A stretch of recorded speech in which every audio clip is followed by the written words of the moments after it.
Now, Fez, your fallback job was going to be being a teacher, right? Right, yeah, I always thought of that. You think you would have grabbed the command of that classroom? The one in the video? I don't think so.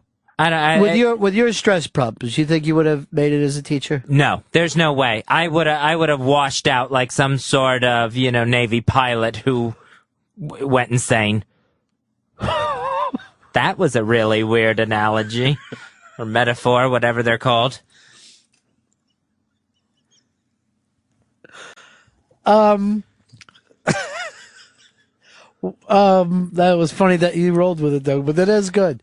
Like Navy pilots when they go insane and they wash out. Yeah, there's no way I remember. There's no way. Yeah. And I remember we had a teacher. Mayonnaise. Is that what you're going for? Yeah, that's what I meant. Yeah.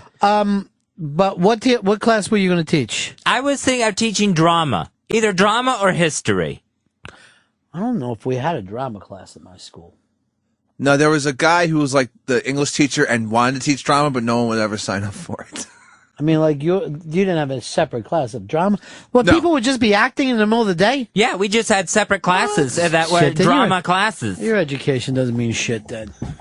If you could fucking just seriously, if improv is a way to get a B, I'm shocked. Here is let's head on over here and let's get back to this. Now, we all just admitted we hated school, but at the same time, we hate kids too. Yeah. I mean, I don't know how it's going to work. I don't know how the hell this thing is going to work when these kids can fucking act like 12 monkeys when a class is going on. I'm talking about the movie 12 Monkeys. Oh. Here's Terry in Chicago.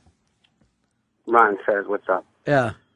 Hey, you kind of stole my thunder there, but I was going to say that my buddy works at a school on the south side of Chicago here, and it's kind of middle grade, high school mix, and these kids are going to the school for discipline because the parents, they're out running the streets and coming to and from jail, going to school, and, just that's why they're there. And there's fights every day.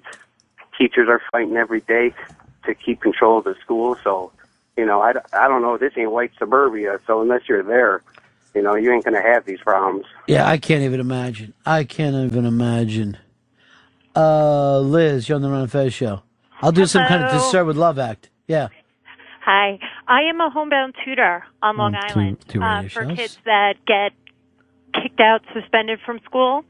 And in Nassau County, I had a student that basically in one of the nicer neighborhoods stood on a table in chemistry class, set off the fire alarm, pushed the teacher, and then pushed the security guard. So Nassau County, not so good either. Whatever. It's better than Long Island City High School. Come on, don't laugh at me. That's all I know. Everybody thinks you're a joke now. Whatever, you're getting more bubblegum pop later. What are we getting? Bubblegum pop? You said bubblegum pop. Bubblegum. You're going to get bubblegum pops. That's disgusting. And when it comes to this, you're going to wash out like some kind of a crazy Navy shit. Pie. 866 Ron Zero Fez. Brad, Kentucky, you're on Ron Fez. Yeah, Ron, how you doing, man? Good. I just wanted to kind of follow up, stealing my thunder too, but the problem is people just don't give a fuck about themselves and their families anymore to discipline their kids properly. The whole, we're not allowed to spank, and people don't even put their kids in timeout anymore. I'll sit here and watch kids talk to their parents like, that I talk to my worst enemy. Look, these kids need to be lit the fuck up. And it ain't because they're bad kids. It's because they're bad fucking people. And you can't go around fucking around like this. Putting their hand on other people. I don't give a shit if you're 6 years old. They're insane. Amanda in the Bronx, you're on Fez.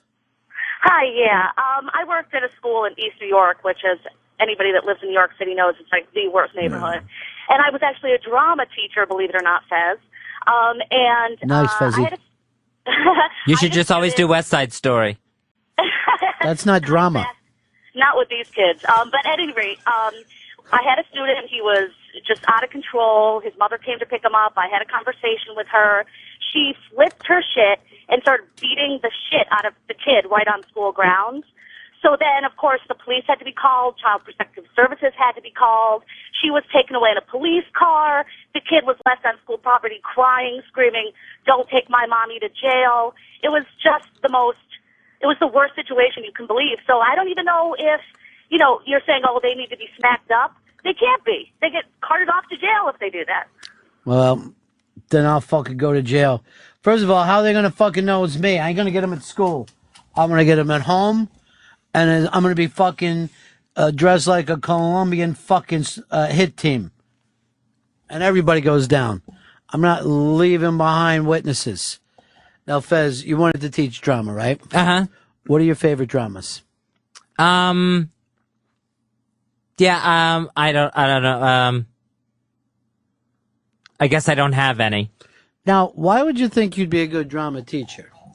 Well, I was good in drama class. Right, but what dramas do you know? I don't know any. You don't know a single drama? Glengarry Glen Ross, I think, was a play. You think it is? Yeah, it was a play first. Before the movie.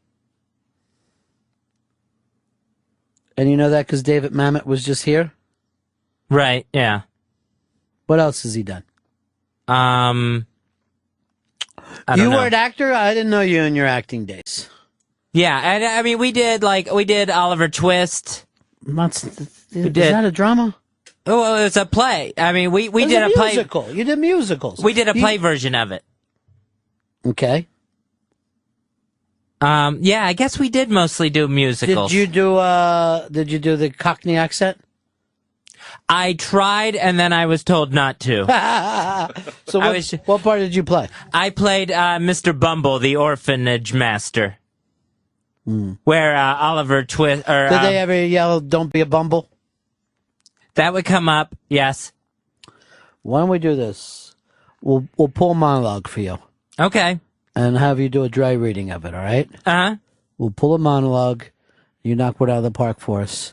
Fez Whatley. And I have seen your now yellowed reviews. Yeah, from Mr. Roberts. Right. Mr. Roberts. He played Mr. Roberts, which you could have said was a drama. Oh, yeah. Because that would have fit into your that was a play, dramatic thing. And he played that the only time they did a World War II play during World War II. So it made it extra exciting for the audience that was there. It was much later. I played Ensign Pulver in Mr. Roberts.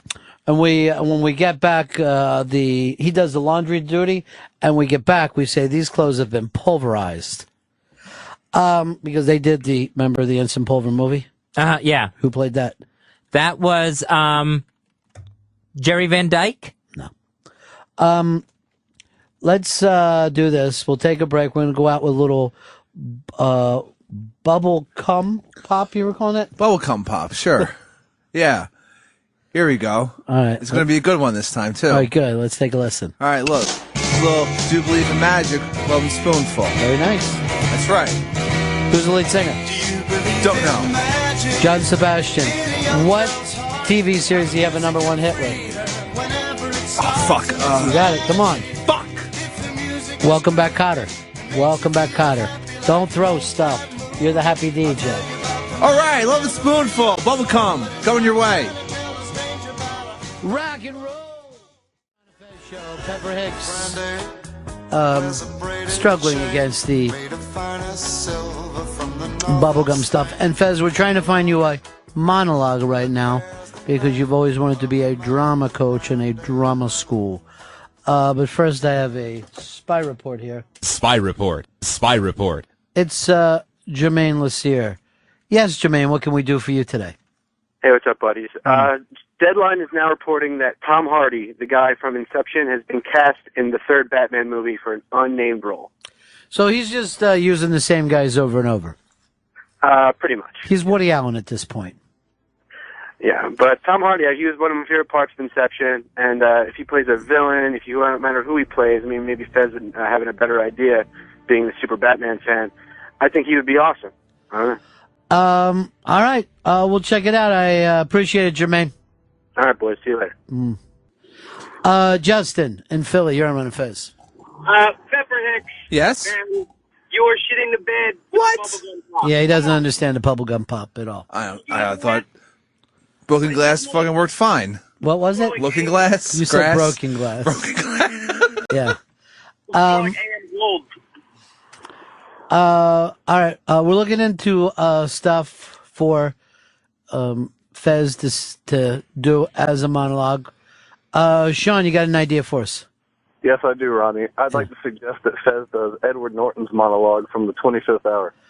The 25th Hour is such a great movie. That's kind amazing. of an overlooked movie, but Edward Norton is so goddamn good in that. And that's why I was stoked that O&A had him in the other day, because the guy may be the actor of his generation. Here's Jim in Iowa. You hurt? Did that hurt your feelings? No, not at all. I just thought of a monologue maybe Fez could do. What's that? The Superman monologue from Kill Bill Part 2. I do like that, but it may not be long enough, but I do like it. So let's get it out there. Jim in Iowa, you're on Fez. Hey, why don't you have him do that Brian the Teen thing from The Outsiders? You know, I ain't gonna walk again. Have him do that one. That's not a bad idea. And Fez, remember when you're doing a monologue? Because it looks like, people are calling them movie monologues and not play ones. You don't want to do an impression, all right, from the movie.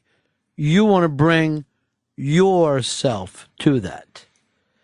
And we're all excited for you and can't wait to see what you're doing next. And you know what I call this? What's that? Airtime you're getting.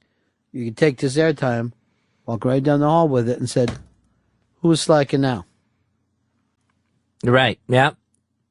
Good. All right. It is the Ron and Fez show. 866 Ron Zero Fez. 866 Ron Zero Fez. Dave Bestchester, you're on Fez. Hey, what's going on, Ronnie? Fez should do the monologue from Network. That's a nice, passionate speech. Hicks, you kind of brought that up off air. You wanted to hear that. Yeah. That would be good for him. All right, Fez, I got some of these here for you. Okay. And I think you're going to like them. First of all, here's the Howard Beale speech. Oh. Go ahead and light us up. You need me to change the lighting at all in here, or are you ready to go? Maybe a little dimmer would be nice. A little dimmer for Mr. Whatley. Any water or anything? I think I'm good there. This is just a formality. We already know your work. We're all fans of here. We just want to see how this fits you. We all appreciate you coming in. No problem. While you're doing this, thank you for the opportunity. Yeah, while you're reading this, I'm going to be talking on my cell phone, so don't let that throw you.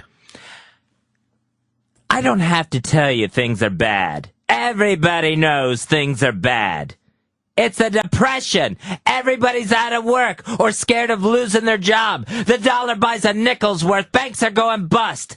Shopkeepers keep a gun under the counter. Punks are running wild in the street. And there's no one anywhere that seems to know what to do with us.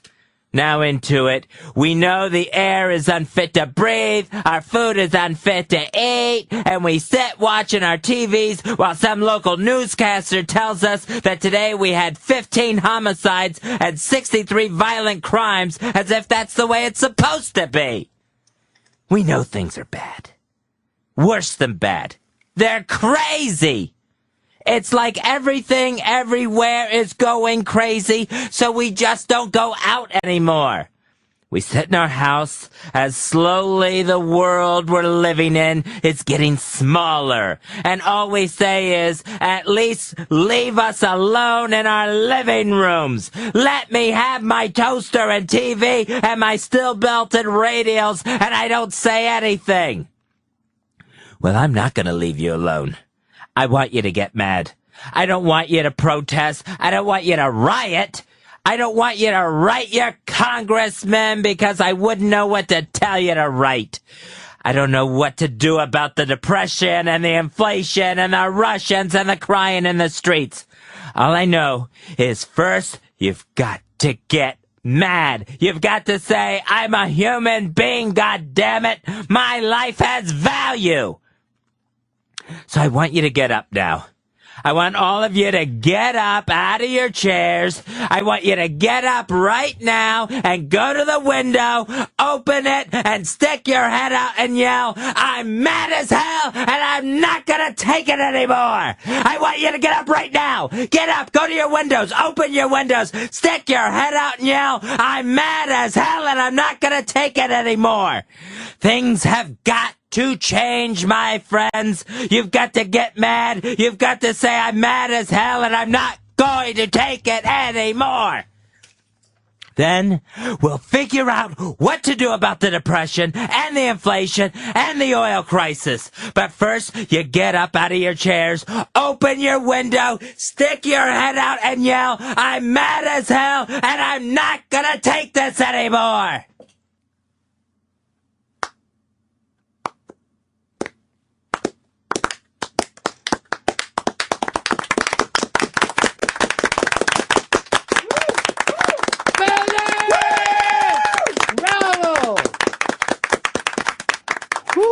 Oh, that was something, Fez. That was something. I could probably use that water now. We're still not going to use you only because we have other people to look at, but I thought that was great. All right. You have my headshot. Yeah, we do, but you look so much younger in that headshot. Fez, that was phenomenal. Thank you. Are you ready for your next one? Sure. This is 25th Hour. Oh. By the way, the last piece written by Patty Chayefsky. And Fez, you did him proud. You did him proud in that. Fez Whatley blowing up in here today. Now he's doing the monologue from 25th Hour. Fez, when you're ready, just start yourself. I'll be on my BlackBerry, running back and forth, but I'll have the camera aimed at you at all times. Everyone in it. Fuck the panhandlers grabbing for money and smiling at me behind my back. Fuck the squeegee men dirtying up the clean windshield of my car. Get a fucking job. Fuck the Sikhs and the Pakistanis bombing down the avenues and decrepit cabs, curry steaming out of their pores and stinking up my day. Terrorists and fucking training. Slow the fuck down! Fuck the Chelsea boys with their waxed chests and pumped up biceps, going down on each other in my parks and on my piers, jingling their dicks on my channel 35. Fuck the Korean grocers with their pyramids of overpriced fruit and their tulips and roses wrapped in plastic. 10 years in this country, still no speaking English? Fuck the Russians in Brighton Beach. Mobster thugs sitting in cafes, sipping tea in little glasses, sugar cubes between their teeth, wheeling and dealing and scheming, go back to where you fucking came from. Fuck the black-hatted Chazadim, rolling up and down 47th Street in their dirty gabardine with their dandruff, selling South African apartheid diamonds. Fuck the Wall Street brokers, self-styled masters of the universe, Michael Douglas, Gordon Gekko wannabe motherfuckers, figuring out new ways to rob hard-working people blind. Send those Enron assholes to jail for fucking life. You think Bush and Cheney didn't know about that shit? Give me a fucking break. Tycho, M-Clone, Adelphia, WorldCom, fuck the Puerto Ricans too. 20 to a car, swelling up the welfare rolls, worst fucking parade in this city. And don't even get me started on the Dominicans, because they make the Puerto Ricans look good. Fuck the Bensonhurst Italians with their pomaded hair, their nylon warm-up suits, and their St. Anthony medallions, swinging their Jason Giambi Louisville Slugger baseball bats, trying to audition for The Sopranos.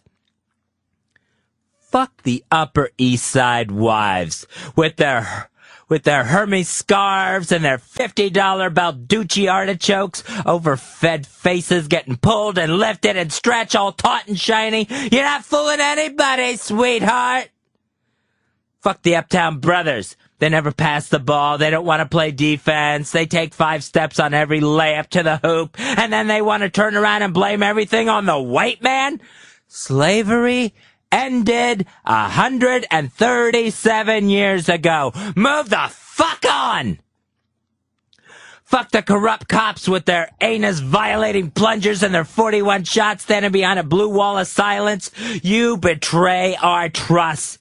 Fuck the priests who put their hands down some innocent child's pants. Fuck the church that protects them, delivering us into evil. And while you're at it, fuck JC. He got off easy. A day on the cross, a weekend in hell, and all the hallelujahs of the legion's angels for eternity. Try 7 years in fucking Otisville, Jay. Fuck Osama bin Laden, Al-Qaeda, and the backward-ass cave-dwelling fundamentalist assholes everywhere. On the names of innocent thousands murdered, I pray you spend the rest of eternity with your 72 whores roasting in a jet-fueled fire in hell. Your towel-headed camel jockeys can kiss my royal Irish ass. Fuck Jacob Alinsky, whining malcontent. Fuck Francis Xavier Slattery, my best friend, judging me while he's staring at my girlfriend's ass. Fuck Natural Rivera. I gave her my trust, and she stabbed me in the back, sold me up the river, fucking bitch. Fuck my father with his endless grief, standing behind that bar, sipping on club soda, selling whiskey to firemen, and cheering the Bronx bombers. Fuck this whole city and everybody in it. From the row houses of Astoria to the penthouses on Park Avenue. From the projects in the Bronx to the lofts in Soho. From the tenements in Alphabet City to the brownstones in Park Split levels in Staten Island. Let an earthquake crumble it. Let the fires rage. Let it burn to fucking ash. Then let the waters rise and submerge this whole rat-infested place. Now, fuck you, Montgomery Brogan. You had it all, and then you threw it away. You dumb fuck.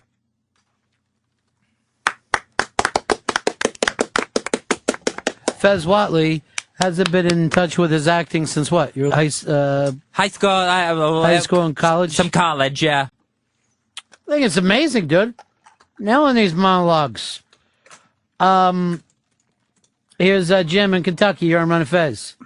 Yeah, boy, this is incredible. If you close your eyes, you think you'd be doing the real people. That last monologue was really good. Here's Kevin. You're on Run of Fez. The Nature Boy's back. Love Ric Flair. Woo! No, something like a little sadder. You know, not so angry. Well, maybe that one, but there was, I'm trying to think of what that fucking Dust Bowl movie was with Fonda. I think there was a big monologue at the end of it. Caesar, you're on the Run Fest show. Bezzy, man, bravo, that was awesome. You missed your calling, buddy. Yeah, Grips Wrath. Why am I an idiot? Thank you. Charlie, you're on Run Fez. Ronnie, the only thing Fez should be doing is reading these. You should just get every classical play there is. Yeah, I think that maybe this is a place he can get into. And you've been enjoying reading your own stuff too, right, Fez? Right, yeah. But for some reason, just regular conversation is difficult. Yeah, that's for some reason, that's where I'm struggling, working with people. I think this has been great. And I will guarantee people, that was 2 cold reads. 2 cold reads. You know what's really funny? The other day, I was walking through Central Park, and there's a little girl up there who does a thing where she just does monologues, almost like she was playing a violin, and you just walk by and she's got like 20 that she goes in a row, one after another, and then you throw a buck to her. And even when people aren't paying attention, she was just fucking rocking them. Here's Ed in Boston. You're on Fez. Fez, unbelievable performance. I'm impressed. Amazing. Very, very strong. And first time have you seen 25th Hour? I haven't seen actually either one of those movies. You never saw Network? I never saw Network. Very funny. Very interesting. Because the Network, when you were doing the cadence on, you really were doing the cadence somewhat, which is interesting. Doug, you're on Run of Fez. All I have to say is impressive, Fezzy. Very impressive, buddy. Here's Eddie. Eddie, you're on the Ron and Fez show. Fezzy, out-fucking-standing. That's the kind of attitude you need to have for your everyday problems, brother. Well, out-fucking-standing. We talk about that, that was kind of your angry voice, remember? Oh, sure, yeah. Where's he been today? Hiding out.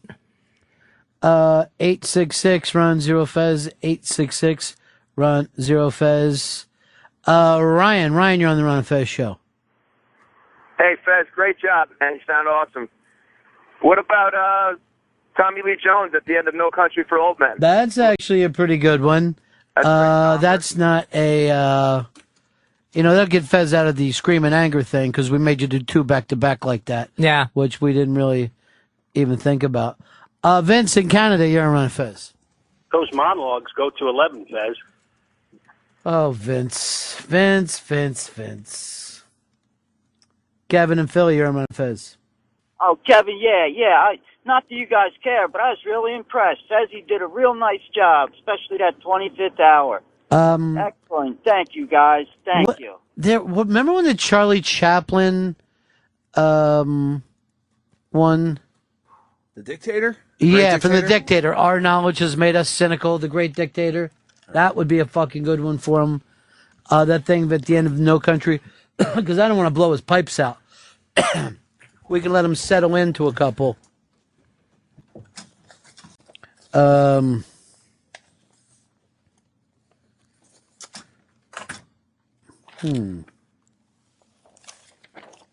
These are kind of pulled apart. All right, why don't we do this? And Fez, this is going to be Quint's monologue. Okay. From Jaws.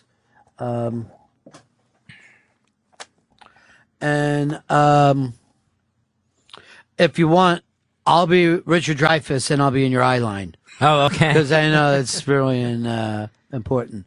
But Fez, you're killing these. All right, Quint from Jaws.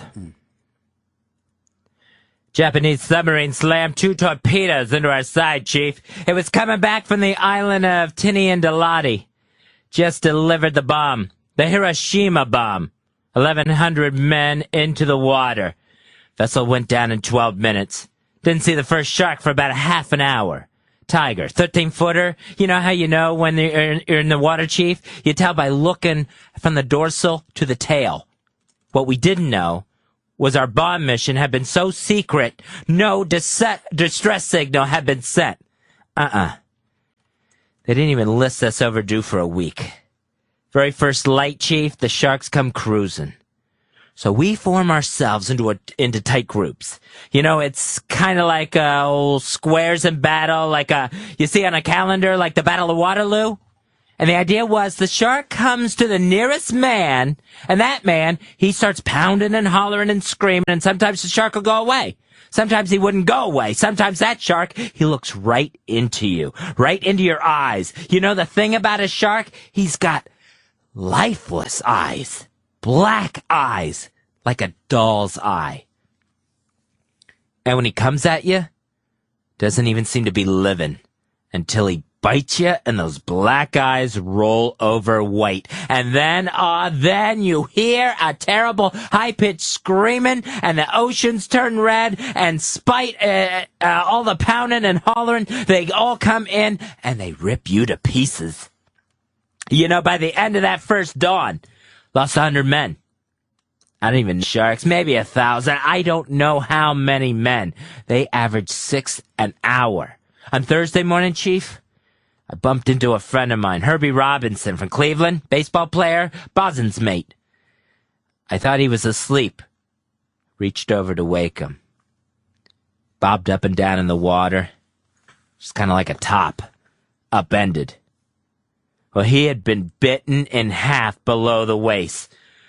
Noon the 5th day, Mr. Hooper, a Lockheed Ventura, saw us. He swung in low and he saw us. He's a young pilot, a lot younger than Mr. Hooper. Anyway, he saw us and come in low. And 3 hours later, a big fat PBY comes down and starts to pick us up. You know, that was the time I was the most frightened. waiting for my turn. I'll never put on a life jacket again. So 1,100 men went in the water. 316 men come out. The sharks took the rest. June 29th, 1945. Anyway, we delivered the bomb. All right, Fez, that was a good one. I don't think we have to worry about you playing Quint, though. Anger seems to be your thing. Yeah, it seemed to be, yeah. I was lacking some intensity on this one that I could feel. Well, if you remember in the movie, it's very quiet and... I was trying to remember, yeah. Yeah. I mean, it was like a heartbreaking thing. We're still trying to find some other ones. Fez Whatley, dramatic actor. This is something you're comfortable with, Fez. You love reading. You love reading live reads. You would have done very well in the days of radio dramas. Yeah, where they, you're just dropping the pages on the floor. No one sees it. We're grabbing you a couple more. Here's Justin. You're on Fez. Fezzy, I love you, but I swear to God, you just ruined the best scene in any movie I've ever seen in my life, and I cannot watch it again. What's that? Which one? Jaws. That's just such a great scene, and every time I watch that from now on, I'm just going to think about Fez Butcher. Yeah, that one wasn't as hooked as you are with the anger scenes. Right, the yeah. anger scenes seem to be your place. Yeah, I think I was trying too hard to remember the scene from Jaws is what happened. I got caught up in that, and I lost a lot of intensity there. You ought to do intensity in 10 cities. All right. The Great Dictator, Fez. This is the end of that. And this is written by Sir Charles Chaplin. Have you seen the movie? Have you seen this before? No, I don't know. All right, so you tend to do better when you don't know the film. All right, The Great Dictator. That's how you're going to start it, by saying The Great Dictator? Yeah, well, I just needed a second to focus on the words. Oh, that should have been me. I should have filled a little time for you, big man. All right, go ahead. I'm sorry, I do not want to be an emperor. That's not my business. I don't want to rule or conquer anyone. I should like to help everyone if possible. Jew, Gentile, black men, white. We all want to help one another. Human beings are like that. We want to live by each other's happiness, not by each other's misery. We don't want to hate and despise one another.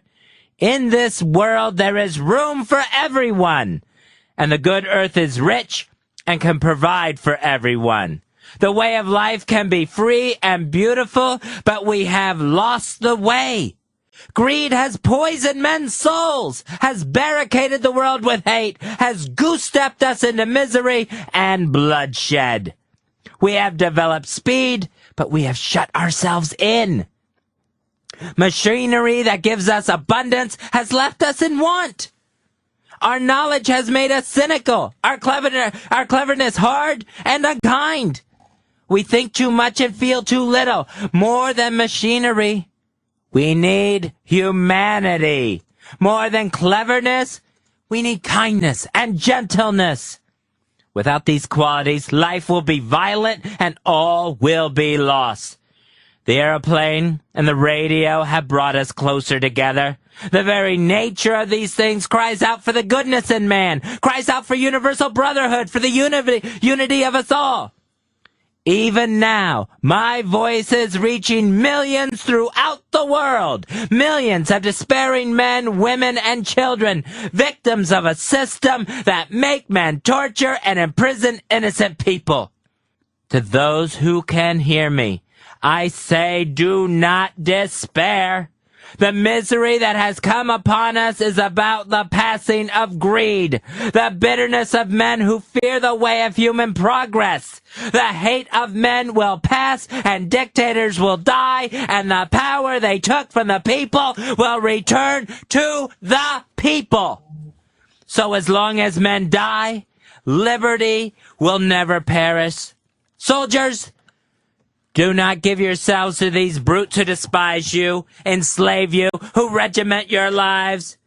tell you what to do, what to think, and what to feel, who drill you, diet you, treat you like cattle, and use you as cannon fodder? Don't give yourselves to these unnatural men, machine men with machine minds and machine hearts. You are not machines. You are men with the love of humanity in your hearts. Don't hate. Only the unloved hate. The unloved and the unnatural.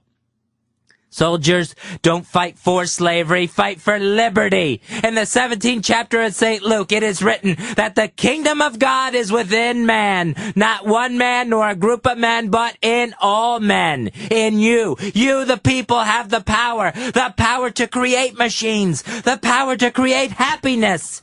You, the people, have the power to make this life free and beautiful, to make this life a wonderful adventure. Then, in the name of democracy, let us use that power. Let us all unite. Let us fight for a new world, a decent world that'll give men a chance to work and will give youth a future and old age a security. By the promise of these things, brutes have risen to power, but they lie. They do not fulfill the promise. They never will. Dictators free themselves, but they enslave the people. Now let us fight to free the world, to do away with natural barriers, to do away with greed, with hate and intolerance. Let us fight for a reason, a world where science and progress will lead us to the happiness of all of us. Soldiers, in the name of democracy, let us unite! All right, there's Fez Whatley. A different take on the Great Dictator speech, as if a dictator did it. And then very interesting. All right, Fez Whatley. Dramatic. How you feeling about it, Fez? Pretty good. You remind me of one of those autistic kids that can suddenly play the piano. Oh, just out of nowhere. Yeah, Never knew it till they crawled up to it. Well, no, not that. It's like they can do this one thing. Oh. You love to read. And yet you tell us you don't read books. No, I don't. No. How could you not read books if you can read that well? They just put me to sleep. I tried to read books. I would love to read books. But as soon as I start on a page, I am out like a light. All right, how much time we got here, Hicks? I think we could do a couple of short ones. Got 10 minutes. Still satellite. Let's go with Tommy Lee Jones. And this is from No Country. No Country for Old Men. Had dreams. 2 of them. Both had my father in them. It's peculiar. I'm older now than he ever was by 20 years.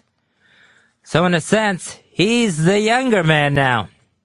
Anyway, the first one I don't remember too well, but it was about meeting him in town somewheres and giving him some money. I think I lost it. The second one, it was like we was both going back in older times. And I was on horseback going through the mountains of a night. Going through this pass in the mountains. It was cold and there was snow on the ground, and he rode past me and kept on going. Never said nothing, going by, just rode on past. He had his blanket wrapped around him and his head down. And when he rode past, I seen he was carrying fire in a horn, the way people used to do, and I could see the horn from the light inside it, about the color of the moon. And in the dream, I knew he was going on ahead, and he was fixing to make a fire somewhere out there and all that dark and all that cold. And I never knew that whenever I got there, he'd be there. And then I woke up. All right, that one you struggled with at first, but I think you found the pocket. Yeah. At first you came in as like a two-dimensional character. You were kind of doing a cowboy. But at a certain point, I think you fell into it. That was the first time I ever heard you ease it down a little bit. These are fucking great, Fez. Especially his cold reads. Were you familiar with this movie at least? I saw it once. I don't remember this scene though. I guess It was the last scene yeah. of the film. Hex, do you believe that he can't read books? No. No, This it's sounds impossible. Crazy. He's banging these things out, no problem. Yeah. He's killing them. This is what reading is. This is what you do when you're reading. Only you do it inside your head. And there's a narrator. Maybe I should just do it out loud. I'd enjoy a book. I don't know what to say. I can't get into this crazy talk. I'm just telling you, you can already do it. So when you come to us and say, I can't read, you can read. You're a reader. And if you would read like this, you'd pick up what? Interest. Knowledge. Pick up knowledge. All right, we're going to have one more, Fez. We'll take this one out. This is from Harvey Milk. My name is Harvey Milk, and I'm here to recruit you. I want to recruit you for the fight to preserve your democracy. Brothers and sisters, you must come out. Come out to your parents. Come out to your friends. If indeed they are your friends, come out to your neighbors. Come out to your fellow workers. Once and for all, let's break down the myths and destroy the lies and the distortions. For your sake, for their sake, for the sake of all the youngsters who have been scared by the votes from Dade to Eugene. On the Statue of Liberty, it says, give me your tired, your poor, your huddled masses yearning to be free. In the Declaration of Independence, it is all written, all men are created equal and endowed with certain inalienable rights. So for Mr. Briggs and Mrs. Bryant and all the bigots out there, no matter how hard they try, you can never erase those words from the Declaration of Independence. No matter how hard you try, you can never chip the words from the base of the Statue of Liberty. That is where America is. Love it or leave it. All right, Fez Whatley.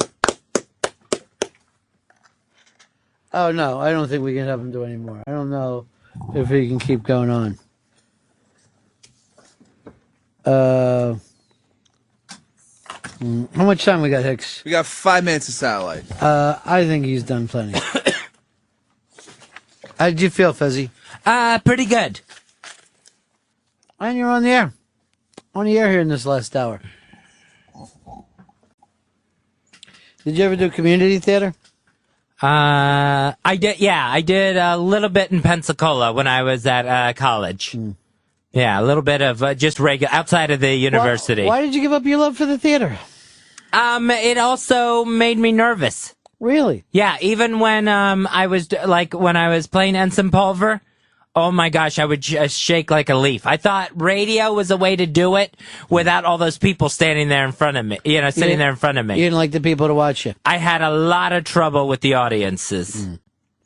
So, just nerves-wise. You shook backstage or on stage? Oh, both. Really? Yeah, I remember just being out there on that stage. Is this one of your monologues? No. Okay. Just watching that, just thinking everyone must see this knee just shaking. So the nerves things you've always had to deal with. Oh, yeah. Well, this was fun, buddy. Thank you. Yeah, it was good. Little step out of the normal thing. You got probably more time you've gotten in weeks on the air today. Mm-hmm. Thank you. I appreciate it. You started off thinking that you had a bad day, and look how it turned around. Yeah, very interesting day, that's for sure. All right, that is it for us. Hicks, how are you going to end this here? Are you going to end this with music? I mean, I know You've I've been got shitting the the ultimate. bed. Do you have the ultimate song to play for us? Oh, Jesus. Green Tambourine? Is that Stop it. None of these things are pop. That's not bubblegum pop? No. You got to be able to sing along. It's fun for everybody. You're popping and you're having bubblegum. Satellite of Love? That's all you got, isn't it? Lou Reed is where you start with music. That's the thing about you. What's wrong with that? I got no problems with it. I told you I saw Sweet Lou in the park the other day, right? I know. And he looked out there and he goes, there's a young man that ends his show every day with Satellite of Love. A guy over there at Sirius XM. I just want to say big ups to Cousin Brucey. And he threw it to Cousin Brucey. Really? Yeah. Holy shit. Cousin Brucey ends the show every day with Satellite of Love. He started it 3 weeks ago. That makes us look like idiots now. Was it Jackson 5 bubblegum pop? You know what? Just forget about it, Hicks. Seriously, I'm sorry. if you don't want to I really try. Seriously, you know what I want you to do? You can sing along to Jackson 5. You've got the it's brother. That's 70s soul. Okay, that's Motown. There's no crossover? Motown, no, we don't cross over with that. All right. You couldn't get whiter than bubblegum. All right, that is it for us. We'll see you guys back in here tomorrow. And Fez is going to be doing monologues from the beginning of the show to the end of the show. Okay. It's going to be called Ron and Acting Fez. I have to change. Because you're an actor. God damn it. An actor. That's it for us, guys. Thank you so much. See you back in here. Good morrow. Ron and Fez.